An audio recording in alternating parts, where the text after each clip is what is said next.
I have long since learned that peace is never quite safe when Hercule Poirot is enjoying it. We were meant to have an agreeable evening, one of those London dinners where the talk is carefully polished, the silver is aggressively bright, and the guests are all pretending that their lives are as orderly as the table settings. Poirot had been invited by Lady Eveline Harrowgate, a woman whose family name seemed to come with its own portrait gallery and a private faith in tradition. She had insisted, with the sweet authority of her class, that Poirot must attend. "It is not merely a dinner, Hastings," Poirot told me, adjusting the angle of his tie with microscopic attention. "It is, how you say, a theatre. People perform what they wish to be seen, and in the wings they hide what they are." "That sounds like a dreadful endorsement," I said. Poirot's eyes glittered with amusement. "On the contrary, the theatre is where one finds the truth, because everyone is acting. The question becomes only who forgets their lines." Lady Harrowgate lived in a house that was not so much a home as a declaration. High windows, heavy curtains, and a foyer where footsteps sounded as if they were being judged. The footman relieved us of coats with professional blankness. A second servant took Poirot's hat, as though handling a fragile relic. Poirot, as always, responded to ceremony with ceremony, murmuring thanks, observing everything. It was in the drawing-room that I first saw them, the jewels. They lay inside a glass case on a small pedestal, positioned with the deliberate drama of an exhibit. Even a man with little interest in gems, such as myself, could feel their gravity. 2 pieces, they're each distinct yet clearly paired, like siblings raised apart and reunited only for display. One was a long brooch, gold filigree shaped like a spray of laurel, the centre crowned by a deep blue stone that drank in lamplight like midnight water. The other was a compact clasp or pendant, smaller but heavier in presence, set with a pale, almost icy diamond that seemed less to sparkle than to stare. Lady Harrowgate watched my gaze and smiled. "The Harrowgate crown jewels," she said, as if she were introducing family members. "Not the crown's, of course. Ours. 2 pieces from a set commissioned for my ancestor, an ambassador's wife, so the story goes, who wanted to look like a queen without technically committing treason." Poirot had already stepped close. He did not press his face to the glass, but he might as well have. But his attention was intense, his head slightly tilted, as if the jewels had spoken in a language only he could hear. "Exquisite," he murmured, "and also dangerous." Lady Harrowgate's smile faltered, though only briefly. "Dangerous?" "Anything that makes people feel poor in comparison is dangerous," Poirot said lightly. "And anything that makes them feel entitled is more dangerous still." Before she could reply, our hostess turned to greet the latest arrival. A tall, handsome man with the confident posture of someone accustomed to being forgiven. He kissed Lady Harrowgate's hand with practised ease. "My nephew," she told us. "Mr. Alistair Harrowgate." Harrowgate's eyes flicked to Poirot. "A little too quickly, I thought." A man recognizing a face from newspapers, perhaps. "Monsieur Poirot," Alistair said. "We're honoured. But my aunt speaks of you the way other women speak of saints." "Ah," Poirot replied, "then she must expect miracles." Alistair laughed with a warmth that did not quite reach his eyes. "Only a small one tonight. Keep everyone entertained." "And you, monsieur?" Poirot said gently. "You prefer entertainment to honesty?" It was said so pleasantly that I could not imagine anyone taking offence, and yet Alistair's smile tightened by a fraction, as if something unseen had pinched him. More guests arrived in a stream, each bringing their own invisible weather into the room. There was Miss Celia March, Lady Harrowgate's secretary, neatly dressed, eyes alert, fingers clasped as though to hold herself still. There was Dr. Gideon Rook, a fashionable physician with a pleasant voice and a habit of observing people as if they were symptoms. There was Major Lionel Vane, retired military, moustache like a warning sign, who spoke to me about horses and Britain's decline with equal vigour. And there was Madame Solange Vereux, a French dealer in antiquities and private collections, whose laugh sounded like a champagne cork. Finally, the solicitor arrived, Mr. Edwin Sallow, thin as a paper knife, carrying a leather document case as if it were an organ he could not live without. Lady Harrowgate's expression changed when she saw him. Not fear, exactly, but a tightening, a readiness. Poirot noticed. Poirot always noticed. Dinner was a ritual, soup served in silence and conversation, gradually thawing into boasts and barbs. Lady Harrowgate presided like a conductor, directing topics away from discomfort with a practised hand. Alistair was charming, Major Vane was loud, Madame Vereux was wickedly witty, Dr. Rook was reassuring, Miss March spoke only when spoken to, and Mr. Sallow ate like a man who believed pleasure was a trap. I found myself more than once watching Poirot instead of the speakers.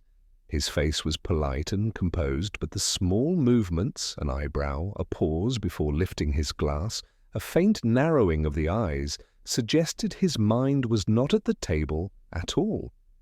It was stalking through the house. After the dessert and coffee, Lady Harrowgate proposed we return to the drawing-room. "I thought," she said, "we might have a little amusement. Monsieur Poirot, perhaps you will indulge us with one of your famous demonstrations. Some small deduction, something harmless." Poirot spread his hands. "Harmless deductions are like harmless lies, madame. They are rare, and they teach bad habits." But he stood, and we followed. The jewels waited in their glass case, patiently dazzling. I noticed, perhaps because the wine had sharpened my attention, that Miss March stood slightly nearer to the pedestal than anyone else. Not touching it, not even leaning, but orbiting it the way anxious people orbit what they fear. Lady Harrowgate, with a hostess's instinct for spectacle, lifted a small key from a chain around her neck. "I will show you the clasp," she said. "The diamond catches the light beautifully." Mr. Sallow cleared his throat. "Lady Harrowgate, if I may, perhaps that is unwise." Lady Harrowgate's hand stilled. "Unwise?" "The insurance conditions—" "Oh, Edwin," she said, with a sharpness that made the footman by the door flinch. I did not invite my guests to stare at a locked box like penitents. I know how to handle my own property." She opened the case. Even in my untrained eyes, the clasp looked colder out in the air, as though it disliked being exposed. Lady Harrowgate held it up. The diamond seemed to hold the room. "Beautiful," Madame Vereux purred, "and very sellable." Lady Harrowgate's smile was brittle. "Sellable is not the word we use in this house." "I use it everywhere," Madame Vereux replied sweetly. Poirot, still and attentive, did not look at the jewel. He looked at the faces watching it. Alistair's gaze was hungry. Major Vane's was disdainful. Dr. Rook's was thoughtful. Miss March's was tight with something like dread. Mr. Sallow's was pained, like a man watching a child carry a lit candle near curtains. Lady Harrowgate returned the clasp to the case and locked it again with a decisive click. She took a breath, as though relieved to have put the danger back behind glass. "I keep them here," she said, "because the vault is being improved." Mr. Sallow made a small sound in his throat that might have been protest. Poirot's voice was soft. "Improved by whom?" "My nephew arranged it," Lady Harrowgate said briskly. "Alistair is modern. He believes the old locks are insufficient." Alistair lifted his shoulders. "One can't be too careful." "No," Poirot agreed. One cannot. The evening might have ended there, an expensive display, a few social skirmishes, and then polite good night. But life in Lady Harrowgate's house had chosen a more theatrical closing. A maid entered with a whisper to Miss March. Miss March's face drained of colour so swiftly I thought she might faint. She turned to Lady Harrowgate and murmured something I could not hear. Lady Harrowgate froze, her hand tightening on the arm of her chair. Poirot rose at once, quiet as a cat. "What is it?" I asked. Lady Harrowgate stood very straight, as though dignity were armour. "There has been an incident," she said. Major Vane bristled. "What sort of incident?" Lady Harrowgate looked at the footman by the door. "Fetch Inspector Barrington," she snapped. Then she looked, unwillingly, toward Poirot. "Monsieur Poirot," she said, and the words cost her pride. "I believe I shall require a miracle after all." We followed her down the corridor, past the softly glowing lamps and the sleeping portraits, to the library, Lady Harrowgate's private retreat, a room that smelled of leather and old paper and certainty. The door was shut. Mr. Sallow's hand went to his mouth. "No," he whispered, as if he had already understood. But Lady Harrowgate pressed her palm to the door, then flung it open. Inside, the library was neat, too neat in the strange way of rooms where violence has been carefully contained. The desk lamp was on, papers lay in a precise stack, a chair was pulled slightly back, as though someone had risen calmly. And on the Persian rug, between the desk and the fireplace, lay Lady Harrowgate's solicitor's document case. Open, its contents spilled like a wound.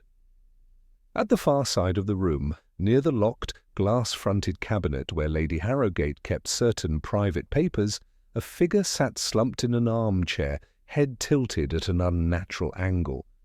It was Mr. Edwin Sallow. His eyes were half open, staring at nothing. His face had the grey stillness of a man interrupted mid-thought.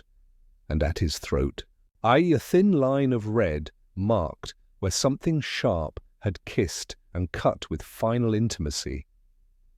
A hush swallowed the room. Then Lady Harrowgate made a sound I shall not forget, small, strangled, furious. Poirot stepped forward, not rushing, not recoiling. He did not look shocked. He looked disappointed, as if someone had broken a rule of good behaviour in front of him. "The door was locked?" he asked quietly. Miss March nodded, trembling. "Yes, it was locked from the outside. The maid found it, like that." Poirot's gaze moved to the windows, closed. The fireplace, cold. The cabinet, still locked. The desk, undisturbed, except for the open case, a locked room, a dead solicitor, and, somewhere nearby, 2 crown jewels shining behind glass like bait.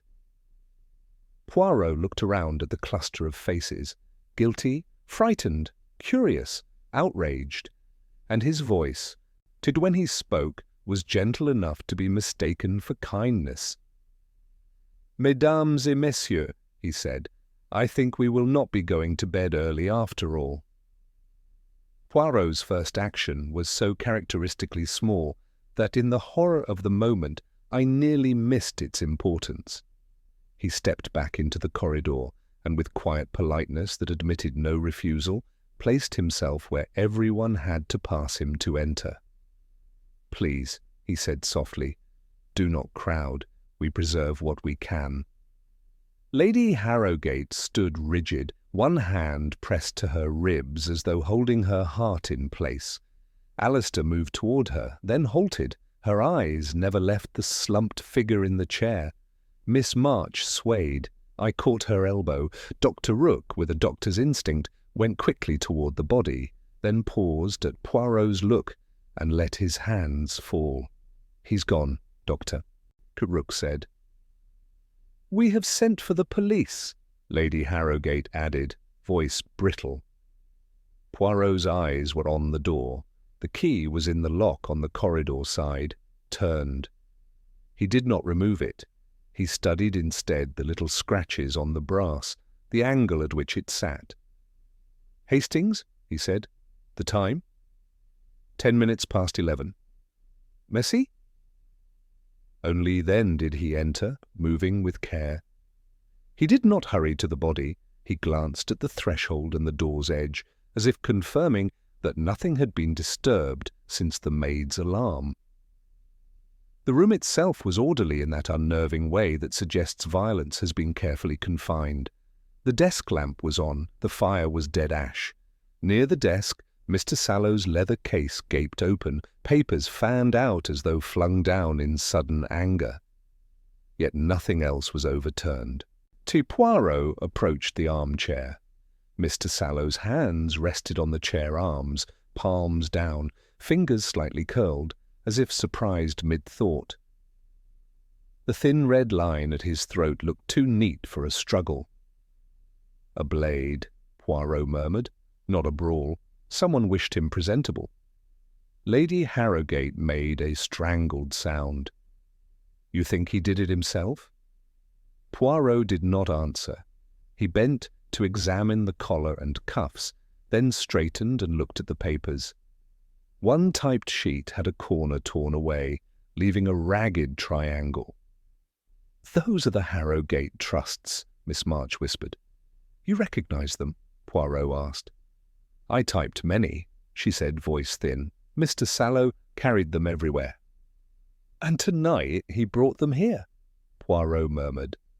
Lady Harrogate lifted her chin, clinging to authority. "He insisted on seeing me privately, and he said it could not wait until morning." Dr. Rook's tone remained mild, but his eyes were sharp. "And someone else may have wished it not to wait either." Alistair gave a short laugh. "This is absurd. The house is full of servants." "Yes," Poirot agreed pleasantly. "And yet the door was locked from the outside and the key remained. That is a little problem." Hurried footsteps sounded, and the footman appeared, ushering in a stout man in a dark coat. Inspector Barrington had the air of someone permanently displeased by the world's habit of going wrong. His glance took in the body, then our faces. "Monsieur Poirot?" he said, with resigned irritation. "I should have guessed." Poirot bowed. "Inspector, I regret the occasion." Barrington went straight to the door, tugged at the key, and looked down the corridor. Who found him?" "The maid," Lady Harrogate said. "The door was locked. She called Miss March." "And no one entered?" Barrington demanded. "No one," Poirot said. "I prevented it." Barrington knelt, checked what a policeman checks, then rose. "Clean cut. Not much blood. Weapon?" "No weapon is visible," Poirot said. Barrington scanned the carpet and desk. "Locked room? No weapon? Fine. And these papers?" "Legal documents," Lady Harrogate said stiffly. "Who knew he was coming here tonight?" Barrington asked. "I did," Lady Harrogate snapped. "And my nephew?" "And the secretary?" Barrington's gaze cut to Miss March. "I knew he wished to speak with her ladyship," she admitted, swallowing. "Not that he would die." Barrington turned the key between his fingers. "So either Mr. Sallow locked himself in from outside and cut his own throat, leaving no blade, or someone else did it and walked away while kindly putting the key back. "That it?" Poirot's voice was soft. "It is the picture, yes, but pictures can be arranged." Barrington's jaw tightened. "No one leaves this house, not until I'm satisfied."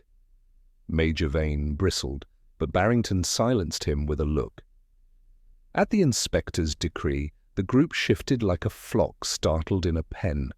Alistair's fingers tapped once against his thigh, then stilled. He watched Poirot rather than the corpse. Miss March's gaze darted to the open case and back as if weighing whether to speak. Lady Harrogate drew a breath, smoothing her skirt with trembling hands, determined to look unbroken for the servants' benefit. Poirot's eyes drifted past us to the empty corridor. Inspector," he murmured, "the murderer has shown taste for neatness. Such a person may not be content with only one piece of work." As if the house had been listening, a soft chime sounded upstairs, one of those discreet bells that summon servants. It rang again, more urgently, then stopped abruptly. The footman stiffened. "That bell is from the drawing-room, sir." Lady Harrogate's face changed as if struck. "The jewels!" she whispered. "My God, the jewels!" Poirot was already moving, quick but controlled. "Inspector," he said, "we go together, because tonight, I think, the crime is not only in this room." We moved as one body through the corridor, the inspector's heavy tread behind Poirot's quick, precise steps. The house that had seemed so confident an hour ago now felt like a trap dressed in velvet. Servants hovered in doorways, as drawn by the bell and frightened by what it implied. The drawing-room was lit as we had left it, lamps warming silk curtains and gleaming tables, yet the air was wrong. A maid stood by the pedestal, hands clenched, staring at the glass case as though it might strike. It's Lady Harrogate swept in, anger holding her upright. "Open it," she said. I heard the bell, my lady," the maid whispered. "I came at once. The case, it was like that." Poirot went straight to the pedestal. The glass door hung slightly ajar. The lock showed no violence. It simply wasn't engaged. Lady Harrogate's key still glittered on the chain at her throat. "Your key!" Barrington snapped. She tore it free and thrust it at him. He tried it, then glanced at Poirot. "It fits," lock's sound. Poirot examined the brass. "But it has been turned, yes, and then not turned back. See the fresh rub." I looked past him into the velvet-lined interior. The laurel brooch was gone. The diamond clasp remained, sitting bright and innocent, as though it had never had a companion. Lady Harrogate made a low sound. Alistair's face tightened. Major Vane swore. Miss March stood very still, lips parted. Dr. Rook's expression stayed calm, but his eyes moved over us like a thermometer taking readings. Barrington planted himself before the pedestal. "No one touches anything." Then to the maid, "You're certain it was locked earlier?" "I saw her ladyship lock it, sir, after the guests admired them. And since? I was in the pantry, then the bell." "The bell," Poirot repeated.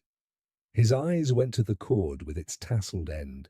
It looked undisturbed, yet he studied it as if it were handwriting. "Who pulled?" The maid shook her head, all terrified. "I don't know. It rang, and I ran." Poirot listened a moment. Somewhere a clock ticked steadily as though mocking us. "Inspector," he said, "the bell rang from this room, but the thief did not wish to be seen, so why ring at all?" Barrington grunted. "To create confusion, perhaps, or to bring a witness at a precise moment. Someone who could say the case was open when she arrived." Lady Harrogate's voice shook. "You mean the theft was earlier?" Poirot's eyes were gentle and merciless. "Madam, a man died earlier. Now a jewel vanishes. It is wiser to imagine one design, not two accidents." Barrington barked orders for constables, then swept the room. Windows shut. The French doors to the terrace latched. He tugged the curtain aside and stared into the black garden. No exit. Poirot, however, watched faces. When we left this room," he asked softly, "did anyone remain behind?" Major Vane snorted. "We all went to the library." Alistair's tone was smooth. "We all went. This is ridiculous." "I suspect," Poirot interrupted politely, "that someone did not go immediately, or that someone returned." Miss March swallowed. "I fetched my lady a shawl," she said faintly, "from the closet near the stairs. 2 minutes, no more." Barrington's eyes sharpened. "Anyone see you?" "No." Dr. Rook spoke up. "I stepped out as well. The lavatory by the smoking room." Major Vane muttered, "Convenient." Dr. Rook's mild smile did not alter. "Bodies are inconvenient, Major." Madame Vere lifted a shoulder. I lingered a moment too, to look again. The case was locked. I touched nothing. Alistair gave a short laugh. "Splendid. We can accuse the entire party." Poirot regarded him. "Not everyone, Monsieur Harrogate. You did not linger." Alistair's eyes flicked away, then back. "I was with my aunt." Lady Harrogate's chin lifted. "Yes, at my side." Poirot nodded, as if making a note no one could see. "Very good." Barrington bent to examine the velvet.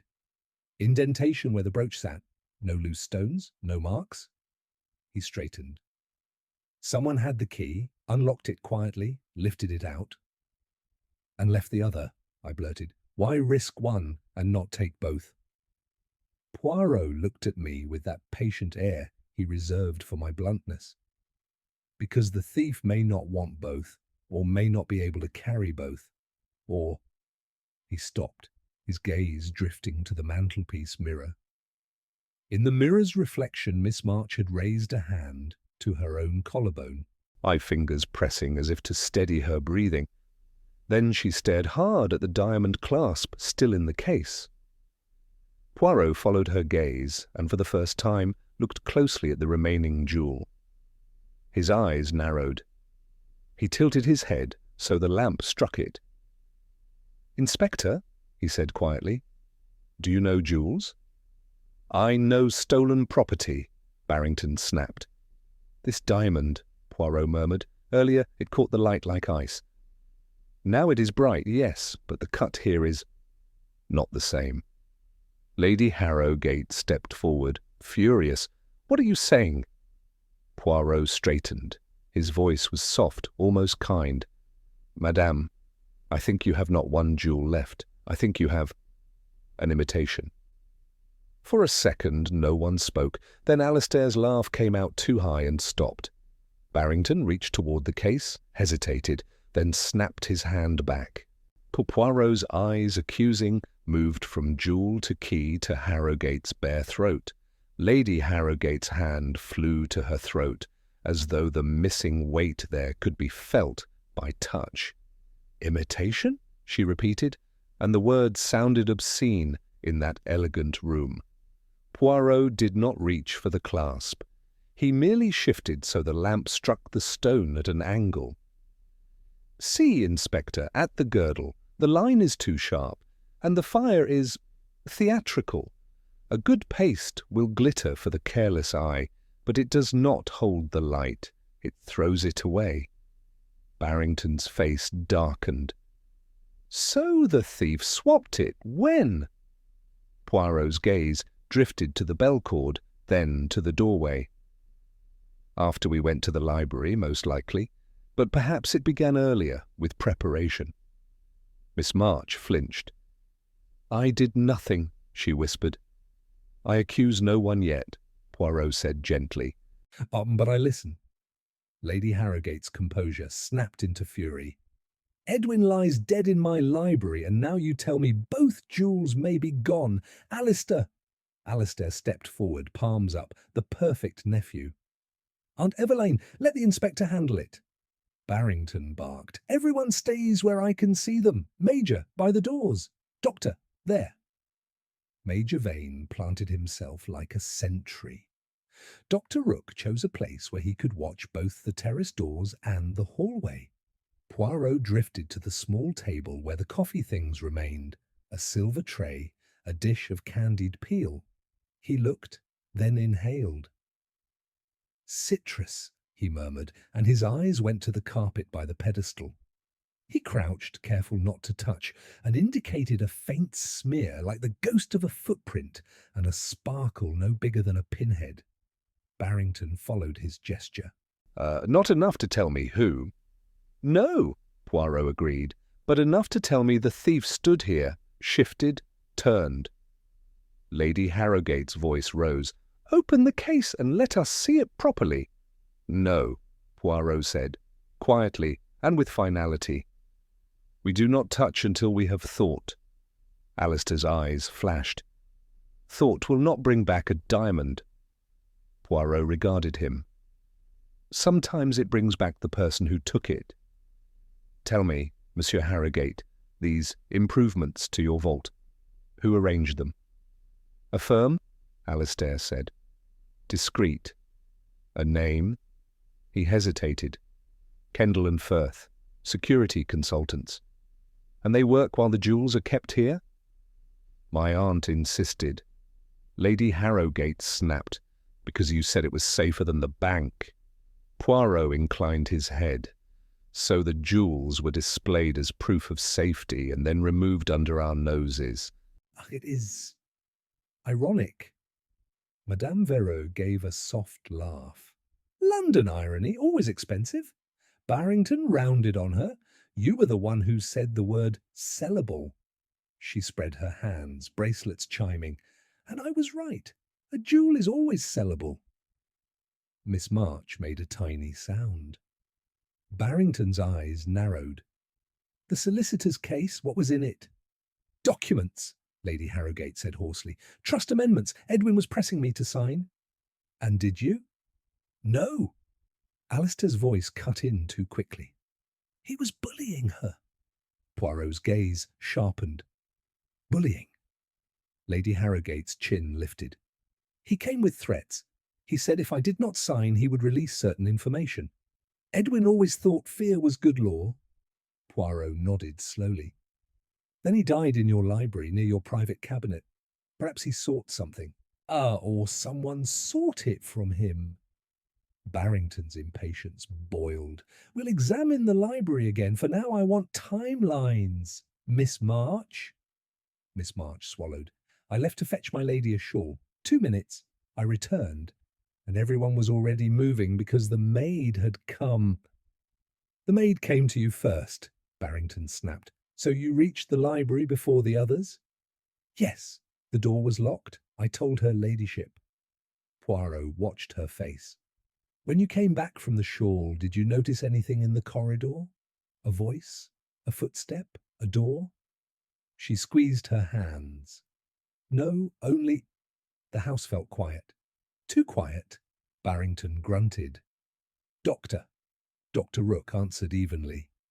"I left for the lavatory. I returned within 5 minutes. I heard no struggle. When the alarm came, I followed." "And you saw no one near this room?" "No." Madame Verot sighed. "This is tiresome." Poirot's tone remained mild. "Tiresome is preferable to tragic." Constables arrived then, boots muffled on carpet. One began taking names and positions. Another went to bar the entrances. Lady Harrowgate stood amid them like a besieged monarch, eyes bright with humiliation. Poirot moved close to me, voice low. "2 jewels, Hastings? 2 crimes? Do you see?" "I see confusion." "Precisely. Confusion is the smoke, but there is a fire beneath, and I think it began with Monsieur Sallow and those papers." Barrington beckoned sharply. "Poirot, to the library." Poirot's smile was polite. "Inspector, I do not play, I arrange." As we left, I glanced once more at the open case. The false diamond stared back at us, bright and shameless, as if daring anyone to prove it was not real. In the corridor, the murmur of servants rose and fell like surf. Miss March walked as if her shoes were glass, glancing at every closed door. Alistair kept near his aunt, yet his eyes travelled coldly, measuring distance, exits, witnesses. Poirot watched him without seeming to, and once I saw the detective's fingers brush his moustache, a sign, I knew, that some small calculation had clicked into place. The library door waited, still locked, like a mouth refusing to speak. Barrington produced a small ring of keys from his pocket, selected one, and tried it in the library lock. It turned with a reluctant click, as if the house disliked admitting us again. The inspector stepped inside first, constable at his shoulder, and switched on the brighter overhead light. Under that merciless illumination, the room looked even more composed, books aligned, desk neat, the dead man arranged like an exhibit. Poirot paused on the threshold, eyes moving from the keyhole to the carpet. "No one has crossed since we left," he murmured. "That's the idea," Barrington said. "Now, weapon." 2 constables began a systematic search, behind the curtains, under the desk, along the skirting boards. Barrington opened drawers with brisk contempt, as though expecting the truth to be hiding like a coward. Poirot went instead to the document case. He did not touch the scattered papers. He leaned, reading the headings upside down with infuriating ease. "Trust deed, codicil, memorandum," he said softly. "And here, What?" Barrington demanded. Poirot indicated a sheet with a torn top corner. "A page has been torn." Not removed cleanly, torn in haste." Lady Harrogate, rigid by the door, spoke through clenched teeth. "Edwin meant to force me to sign something. He said he had prepared the amendment already." "And you refused?" Poirot said. "I refused. I told him to leave my house." Alistair's voice slipped in, smooth as oil. "He wouldn't. He was threatening her with scandal." Poirot looked at him. "What scandal?" "Family matters," Alistair said, too quickly. "I am invited into many family matters," Poirot murmured, and turned away. Dr. Rook, close enough to see the body properly, said quietly, "He may have been seated and calm when it happened. The cut is clean." Poirot's gaze drifted to the fireplace. "Ash is cold," he murmured. "So no fire tonight." He crossed to the cabinet with the glass front. It was locked. Inside, folders stood in labelled rows. Poirot bent to the lock. "It has been tested," he said. "Not forced, tested." Barrington crouched and swore softly. "Fresh marks." Poirot straightened. "Someone tried to open it with something that almost worked." "A skeleton key?" I asked. "A similar key," Poirot corrected softly. "Or an impression, or—" His eyes flicked to Lady Harrogate's chain. "A copy." Lady Harrogate flushed. "Do you mean someone copied my key?" "It is only an idea," Poirot said. "But we have a locked library, an unlocked jewel case, and a lock that has been played with. Someone likes keys." Barrington's patience snapped. "We'll search every room. Start with the nephews." Alistair stiffened. "You can't simply—" "I can," Barrington said flatly. "Dead man and a jewel missing." Poirot's voice stayed mild. "Inspector, before you stampede, may I ask one small question?" "The desk lamp is on. Who turned it on?" Lady Harrogate frowned. "It is usually on when I work late." "But tonight you did not come here," Poirot said. "So either Mr. Sallow turned it on when he entered, alone, or someone was already here." Miss March, hovering behind her mistress, gave a small involuntary gasp. Poirot's eyes moved to the chair. "It is pulled back," he added. "Not thrown, pulled, like someone rose politely." Barrington stared at him. "You're describing manners." "I am describing the murderer," Poirot replied. "A violent man makes disorder. A tidy man makes a death that fits the room." The constables called out, "No blade in the curtains, none beneath the desk, none behind the books." Barrington's mouth hardened. "So it's gone, pocketed." Poirot stepped closer to Mr. Sallow's hands, careful not to touch. "No ink," he murmured. "Also he did not sign, but there is grit under this nail, like wax." "Wax?" Barrington echoed. Poirot indicated the desk blotter. At one corner lay a red sealing wax stick and a stamp with a worn crest. Wax is used when one wishes to close something and make it look official. Lady Harrogate's voice sharpened. "That seal is mine." Poirot nodded. "Then someone handled your seal tonight." In the corridor, at Poirot's request, the servants were brought. He asked his questions gently, as though inquiring after tea. The cook had seen nothing. The footman admitted he had heard voices, raised, then lowered, near the drawing-room shortly after dessert.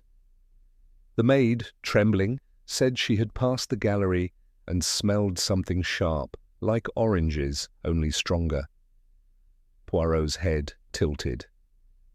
"Oranges," he repeated softly, and his eyes returned at once to the library, to the open case and its spilled papers. Then he looked to Madame Vereux, who stood slightly apart, her bracelet still, her expression bright.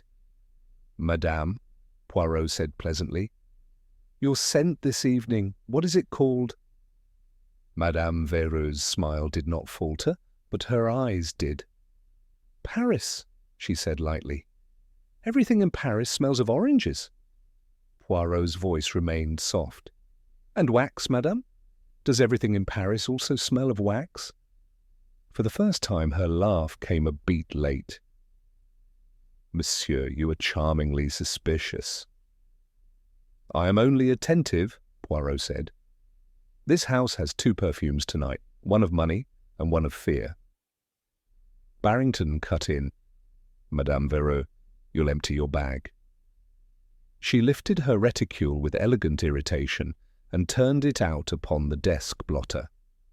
A handkerchief, a cigarette case, a small gold pencil, a lipstick. Nothing more. Yet Poirot's eyes settled on the handkerchief's corner, where a tiny red smear clung like dried blood, and he said, "Nothing at all." Barrington's eyes narrowed on the faint red smear, but Madame Vereux gathered the handkerchief before he could snatch it, folding it with the quickness of a conjurer. "It is wine," she said. "Your English claret bleeds like a wound." "Then it should smell of claret," Barrington replied. Poirot lifted a finger. "Inspector, not yet. We do not frighten the bird until the net is ready."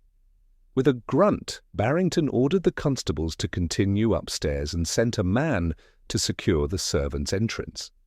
The house seemed to hold its breath. Poirot drew me aside.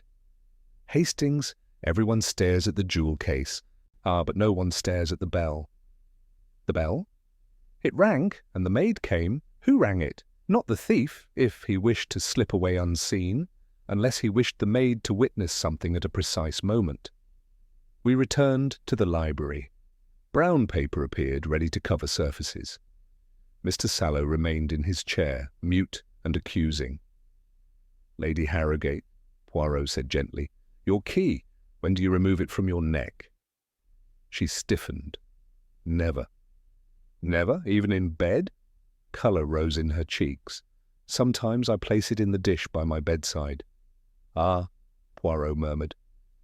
"Sometimes," Alistair cut in. "This is grotesque." Poirot looked at him mildly. "But we have a thief in the house, monsieur, and a dead man besides." Barrington appeared in the doorway. "Poirot, come, we found something." Upstairs a constable held out a thin or curved sliver of metal on a handkerchief. Barrington's eyes were hard. "From the floor by the linen closet, looks like part of a key." Poirot leaned close without touching. "Not a key, a mould, an impression strip. One presses it into soft metal or wax, and later cuts a copy." Lady Harrogate swayed. Miss March steadied her, then withdrew her hand as if burned. Barrington's gaze swept the faces. So someone copied the key. Someone had access long enough to take an impression. Poirot's eyes rested on Miss March, attentive rather than overtly accusing. "You handle many small things for her ladyship." Miss March's voice shook. "Letters, not keys." Dr. Rook spoke, calm. "It was found by the linen closet. Anyone might have dropped it." "Anyone," Barrington agreed. "But someone did, and someone here knows locks." He turned on Alistair. "Or your security firm, did they come recently?" 2 weeks ago," Alistair said tightly. They inspected the vault door. And the keys? No. Poirot asked permission for a small experiment. Barrington, wary, allowed it with a curt nod. Poirot faced the maid who had first heard the bell. When you ran to the drawing room, what did you see first? The case, she whispered. Open. Already open? Yes, sir. The door was ajar. And did you see anyone leaving as you entered? She hesitated. A shadow in the corridor. A man, I think. Tall, but it was quick. A man? Barrington repeated. It could have been anyone, she finished, terrified of what her words might do. Poirot nodded, as if satisfied. Then he turned, not to Alistair, but to Dr. Rook. Doctor, when you went to the lavatory— You passed the corridor, near the drawing room? Yes. And you smelled nothing? No oranges? No wax? I smelled soap, Dr. Rook replied evenly. And tobacco. Poirot's smile was faint. Tobacco clings, like certain secrets. Barrington broke it off. Enough! We search rooms, we find the jewels. They began with Madame Verreaux's guest room. Her luggage was small and expensive. Cases were opened, hems felt, false bottoms tapped. Nothing. Madame Verreaux watched with bored amusement, but her eyes never left Poirot. Then Major Vane's room. Military neatness, boots aligned, a pistol case on the dresser. Barrington inspected it all with grim satisfaction. No jewels. Miss March's room came next. It was modest, with a narrow bed and a little writing desk. Her suitcase looked too light to hold an adult life. Barrington opened it. Inside were plain dresses, a book of shorthand, a small tin of sealing wax, and beneath it a folded envelope sealed with Lady Harrowgate's crest. Miss March made a sound like a swallowed scream. Poirot's eyes softened, but his voice was iron. "Mademoiselle," he said, "where did you obtain that seal?" For a heartbeat she could not speak. Her gaze went to Lady Harrowgate, pleading and defiant in the same instant. "It was given to me," Miss March whispered, "to deliver." "By whom?" Barrington demanded. Miss March's lips trembled. "Mr. Sallow." Lady Harrowgate's eyes widened. "Edwin sealed a letter for you." "He said I must not open it," Miss March rushed on. "He said if anything happened tonight, I was to place it in her ladyship's hands." Barrington took the envelope with a gloved hand. "And you didn't mention this?" "I was frightened," she cried. "He knew things." Poirot's gaze rested on the neat, unbroken seal. "You did not open it," he said softly. "No, I swear." Barrington looked to Lady Harrowgate. "May I break it?" Her fingers curled in her skirt. "Yes." The inspector cracked the seal and unfolded the paper. His eyes moved once, twice, then fixed. He read aloud, voice clipped. "Lady Harrowgate, if you refuse the amendment, the laurel brooch will be taken tonight. The clasp has already been replaced. Trust no one in your house. E.S." Poirot's head tilted. "So the theft was announced," he murmured, "and yet the warning arrived too late for us, by design." The letter hung in the air like smoke after a gunshot. Lady Harrowgate stared at the words as if they were betrayal made visible.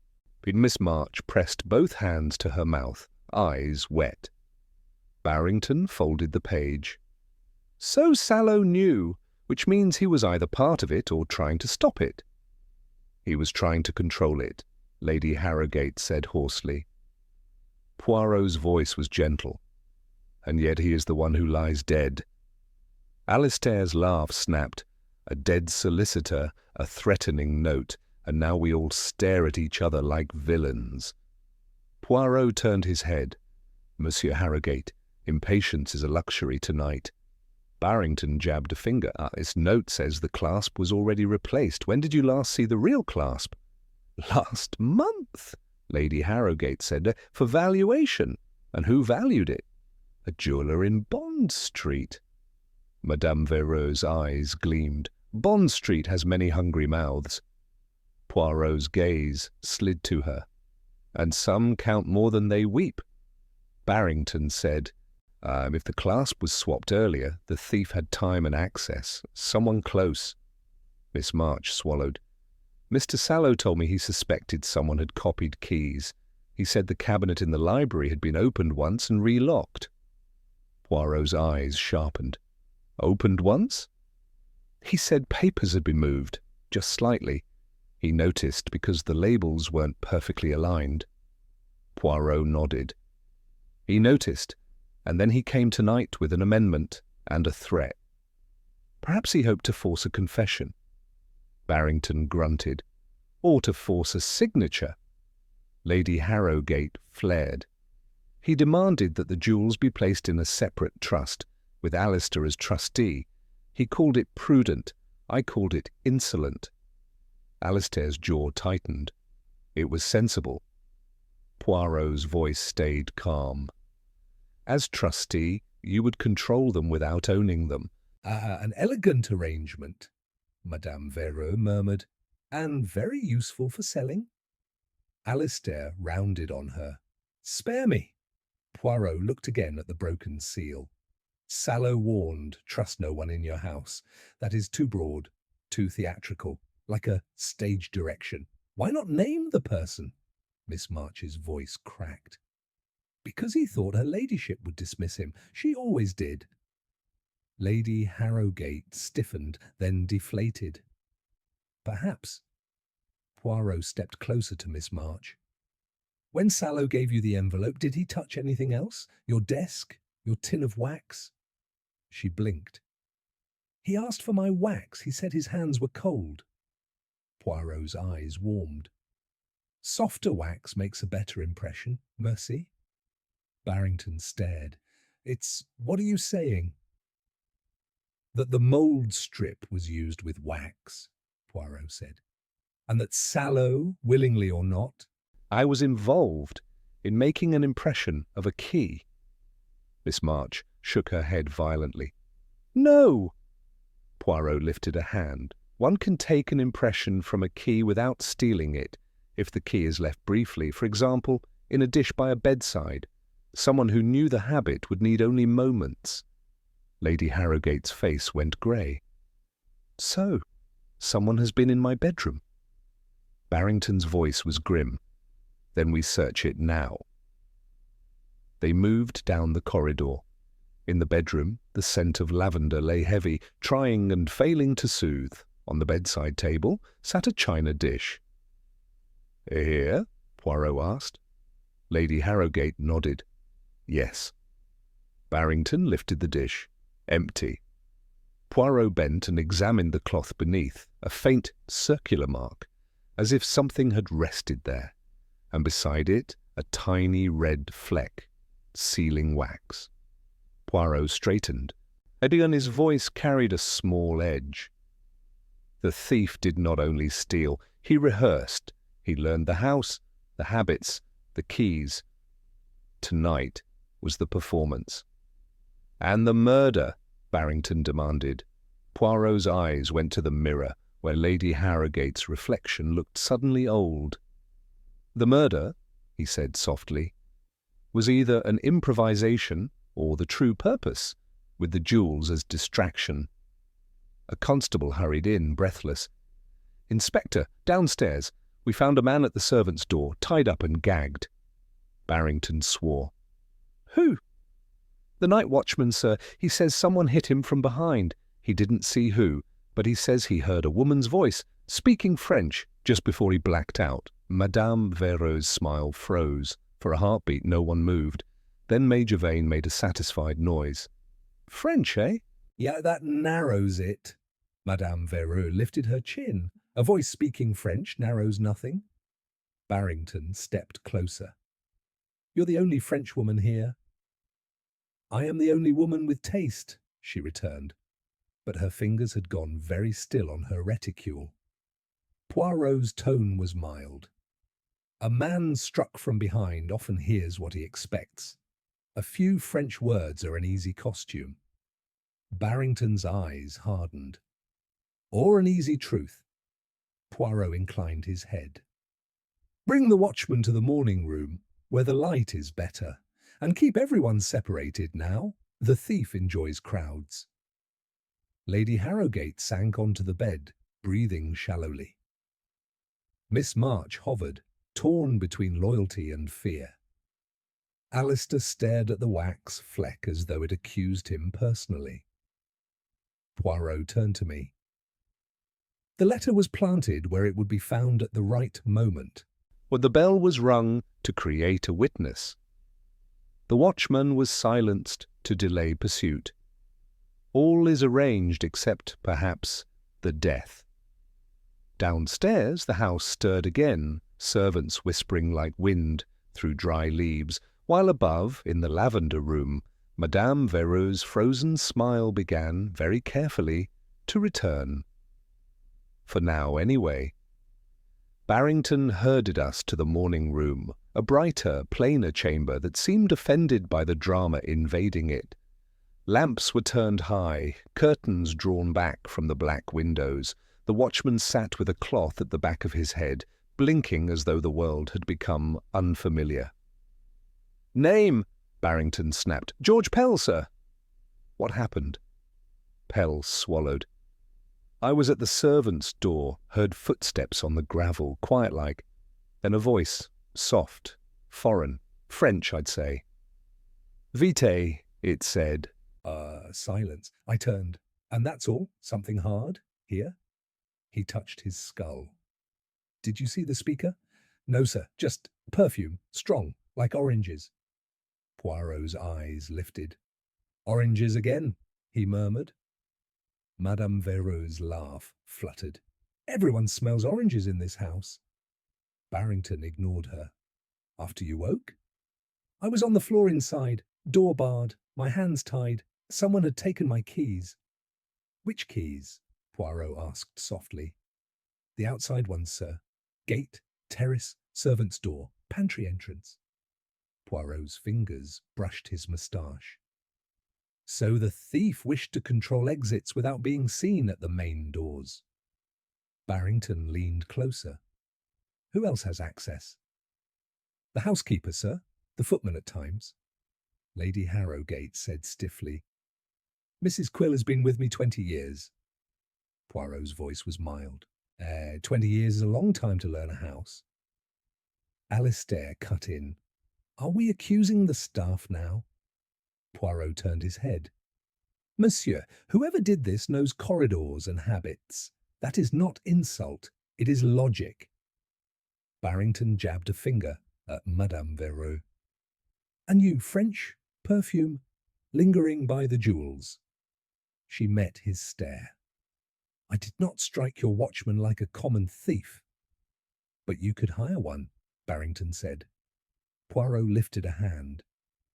Inspector, you chase the obvious because it runs, but the mind that arranged this prefers to sit still and watch you run. Barrington's nostrils flared. Then enlighten me. Poirot looked around the room. 2 crown jewels, one removed, one replaced by paste earlier. A solicitor who wrote a warning and then died. A copied key. A bell rung to summon a witness. It is a chain. Sure, where is the weak link? Miss March, pale as paper, whispered. The warning. Poirot's eyes warmed. Yes, it was meant to be found. It names no one, but it paints a picture. Trust no one. That is not advice, it is poison. It turns the household against itself. Lady Harrowgate's voice trembled. Edwin wrote it? Or someone made him write it, Poirot said gently. Or someone wrote it as him.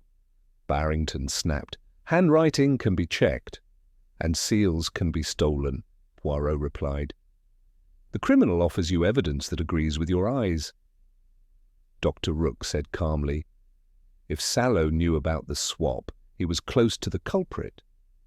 Poirot nodded. Or close to the mechanism.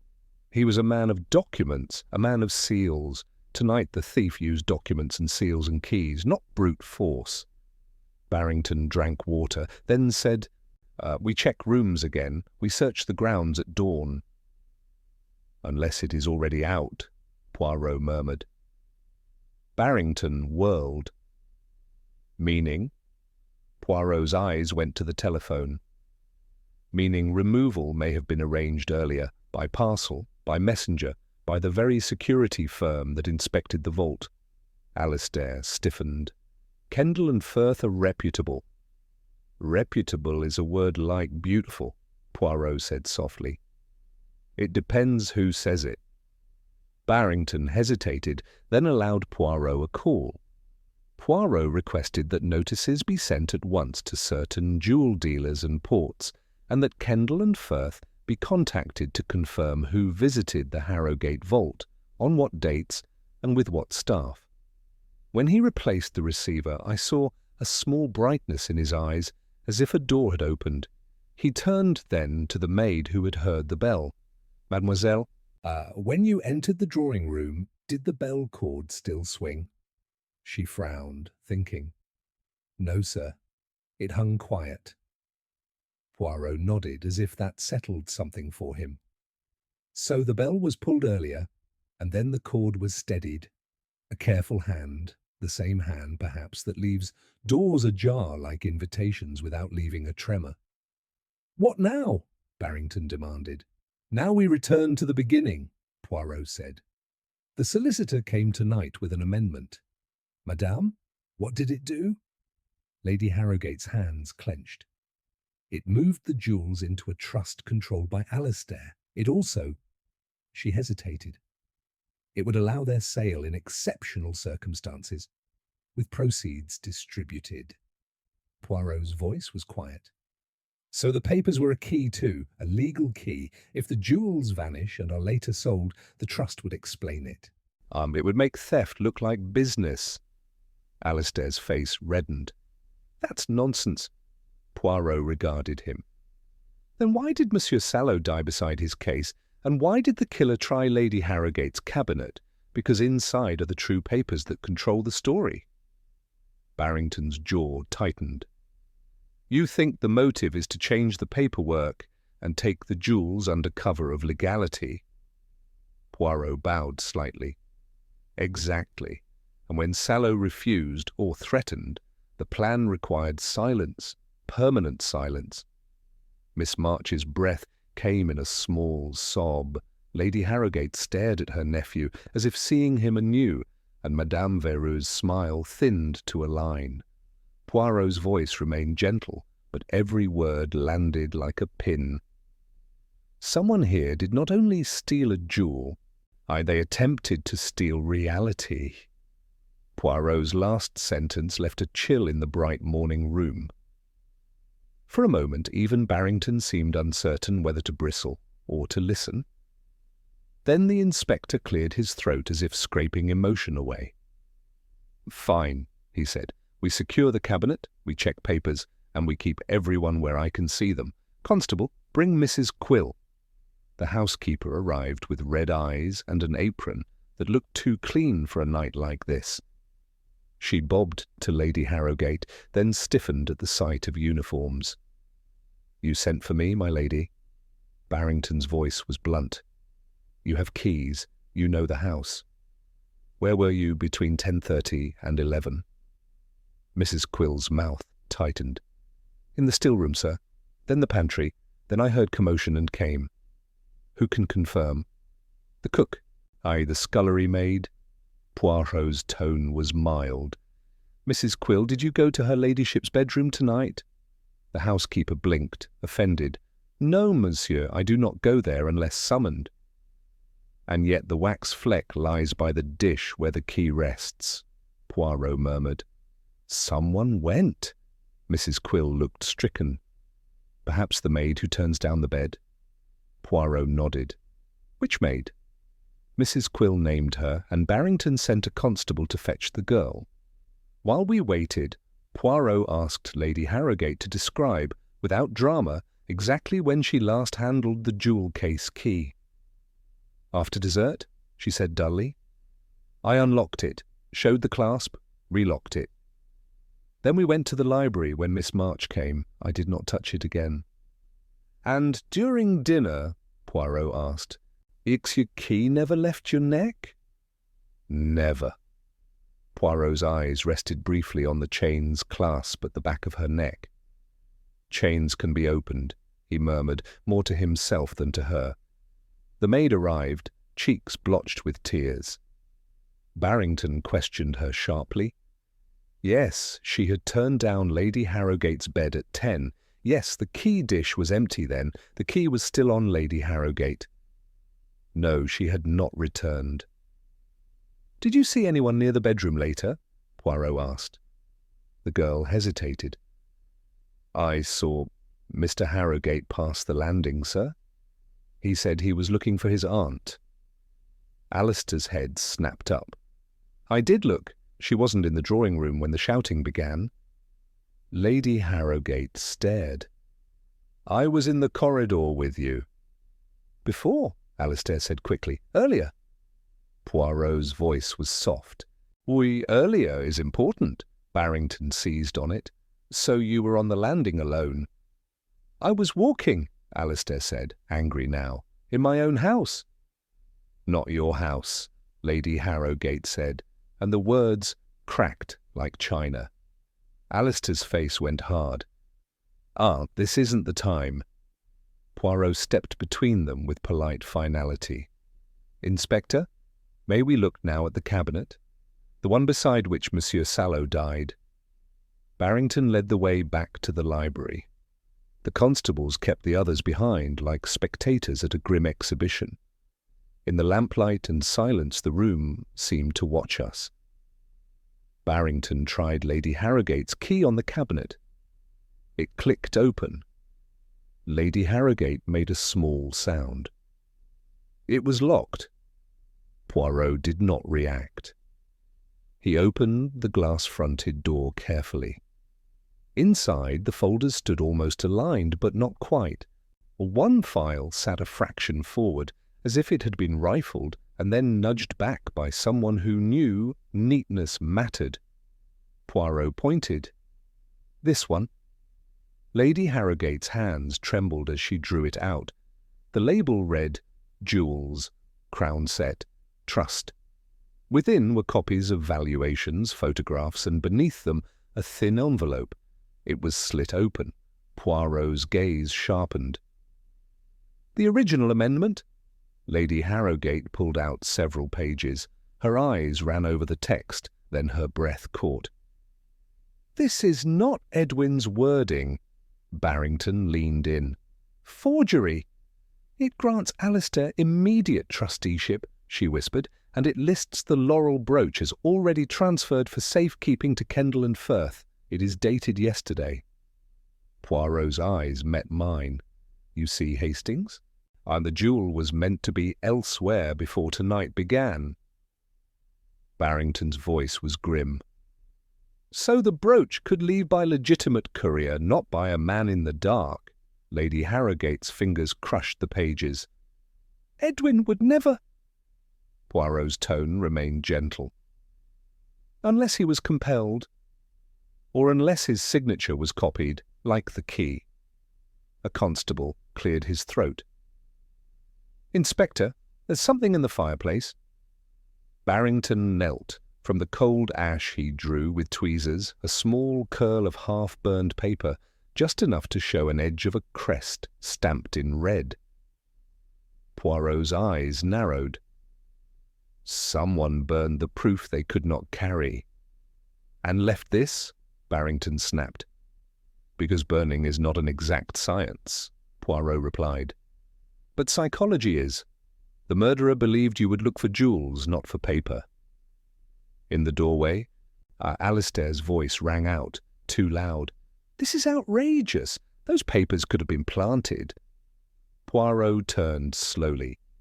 "Yes," he said, "they could, and that is why we must ask, who benefits if the jewels appear to have been transferred under a forged amendment?"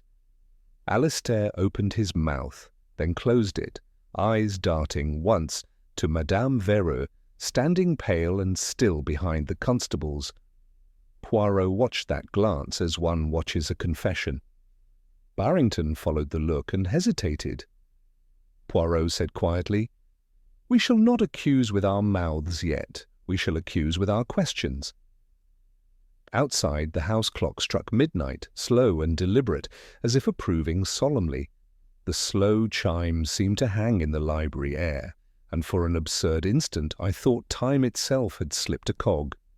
Poirot glanced toward the tall clock in the corridor, Wookers then back to the others with a faint, almost amused lift of his brows.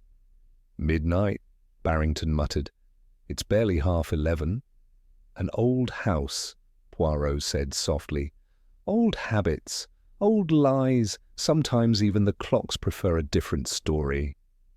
Lady Harrogate pressed her fingers to her temple. "What does that mean?"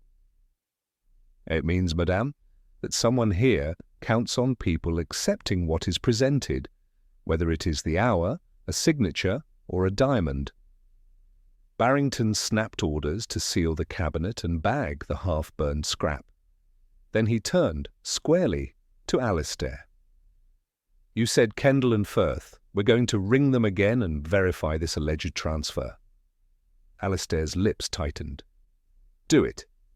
And until then," Barrington added, "you don't leave my sight." Alistair's eyes flashed.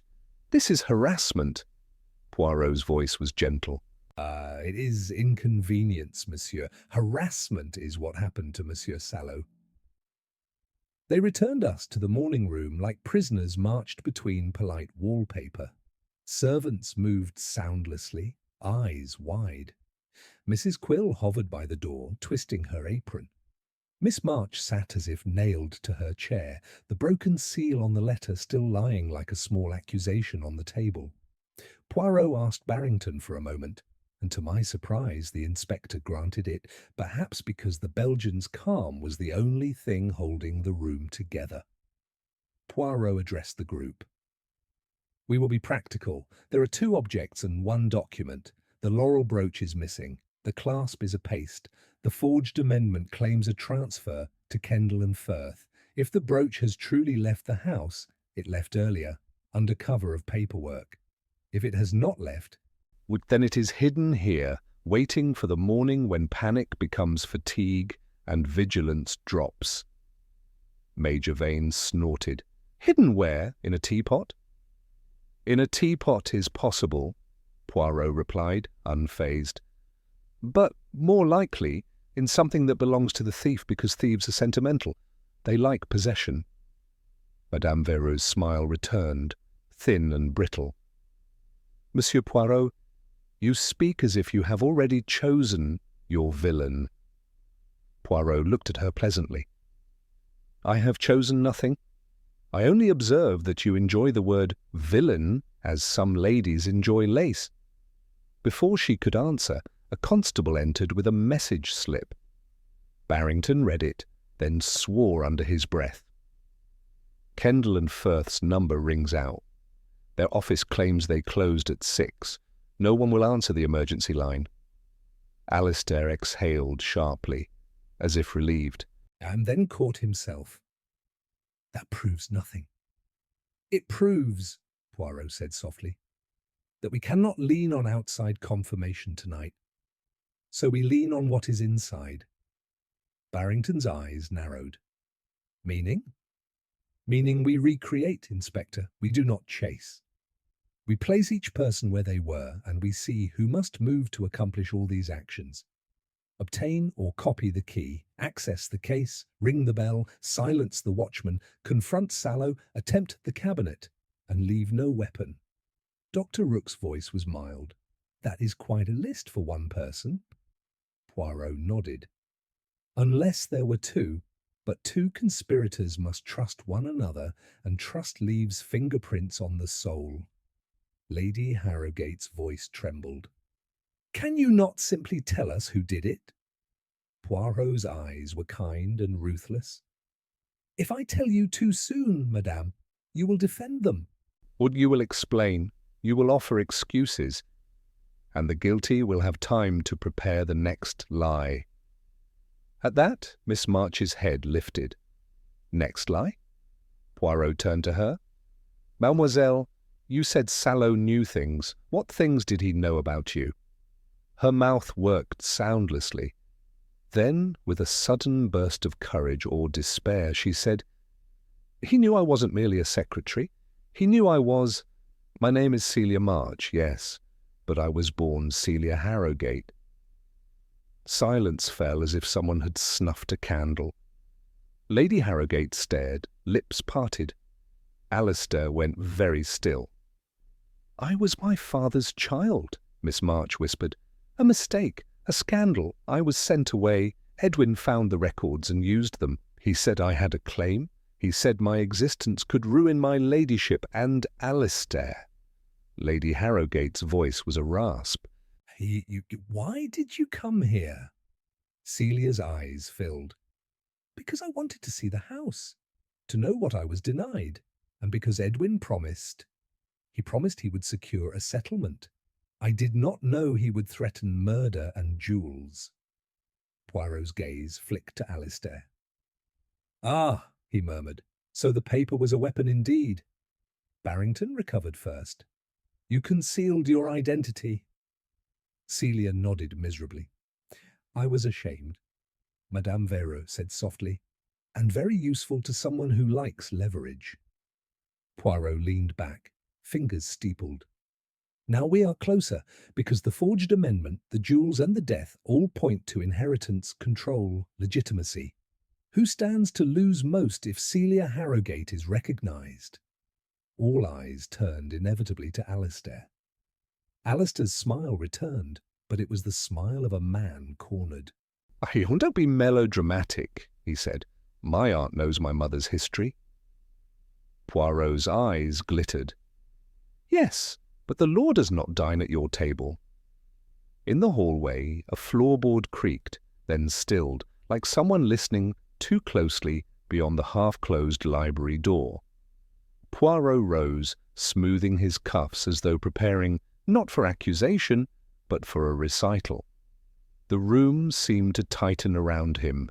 Even Barrington, usually impatient with speeches, held his tongue. "Mesdames et messieurs," Poirot said gently, "we have been circling the truth because the truth is uncomfortable. It asks us to look not at strangers, but at family." Alistair laughed softly. "This is absurd." "Yes," Poirot agreed. "Absurdities are often correct." He turned first to Lady Harrogate. "Madame, you prized order. Your jewels were order. Symbols, not merely wealth. But you kept the key on your person because you believed proximity was protection. But protection is not presence, it is vigilance." She closed her eyes briefly. Poirot continued. Monsieur Sallow discovered two things. First, that the diamond clasp had already been replaced by paste, earlier, quietly, during valuation. Second, that a forged amendment was being prepared to make the disappearance of the laurel brooch appear lawful. Barrington leaned forward. "And the killer?" "We come to that," Poirot said.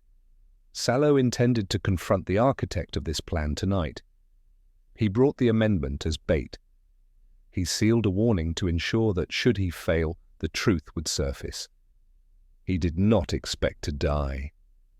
Poirot turned, finally, to Alistair. "Monsieur Harrogate," he said softly, "you had motive, access, and preparation. You arranged the vault improvements to create a paper trail. You ensured the clasp was swapped early, so no one would notice its absence tonight.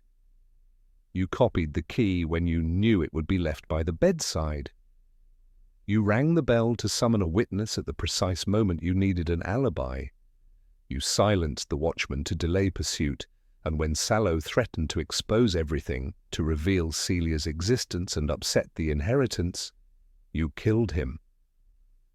Alistair's smile did not move. "You have no proof?" Poirot nodded. "Not the kind you prefer, but listen." He walked to the table and picked up the broken seal from the letter with gloved fingers. The seal was Lady Harrogate's. You could not take it openly, so you persuaded Sallow to seal a letter for Miss March, knowing he would use the wax softened by her tin, and that gave you the mould strip. Later, you used it to test the cabinet lock. You failed, but you learned enough. Alistair shook his head. Conjecture. Poirot smiled faintly. Then let us consider the murder itself. No struggle, a clean cut. You approached Sallow calmly, as a family member would. You seated him. You spoke of amendments and prudence. When he refused, you acted quickly, neatly. You pocketed the blade, small, easily hidden. Later, you burned what you could not carry, but left a curl because fire is careless. Barrington's voice was hard. And the jewel? Poirot inclined his head. The laurel brooch never left the house tonight.